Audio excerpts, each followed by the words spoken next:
رمضان المبارک میں 11 کام لازمی کریں۔ رمضان المبارک میں روزہ رکھنے کے ساتھ ساتھ ان باتوں کا خاص خیال رکھیں۔ دوسروں کی چغلیاں مت کریں کیونکہ یہ بہت بڑا گناہ ہے۔ فضول سرگرمیوں میں اپنا وقت ضائع نہ کریں کیونکہ یہ بہت قیمتی وقت ہے۔ روزانہ تلاوت قرآن پاک کو اپنا معمول بنا لیں، چاہے ایک صفحہ ہی پڑھیں۔ اللہ سے اپنے گناہوں کی زیادہ سے زیادہ معافی طلب کریں اور استغفار کثرت سے پڑھیں۔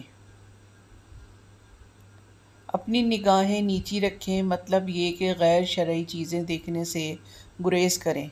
روزے کی حالت میں جھوٹ نہ بولیں، موسیقی نہ سنیں بلکہ تلاوت قرآن اور نعت مبارک سنیں۔ ہر گناہ سے بچنے کی ہر ممکن کوشش کریں۔ درود پاک کثرت سے پڑھیں۔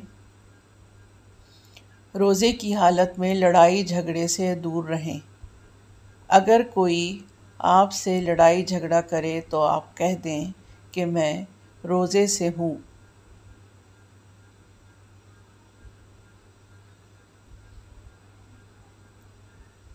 اس مبارک مہینے میں اپنے آس پاس کے غریب لوگوں پر نظر رکھیں اور ان کی ہر ممکن مدد کریں کیونکہ یہ مواسات کا مہینہ ہے۔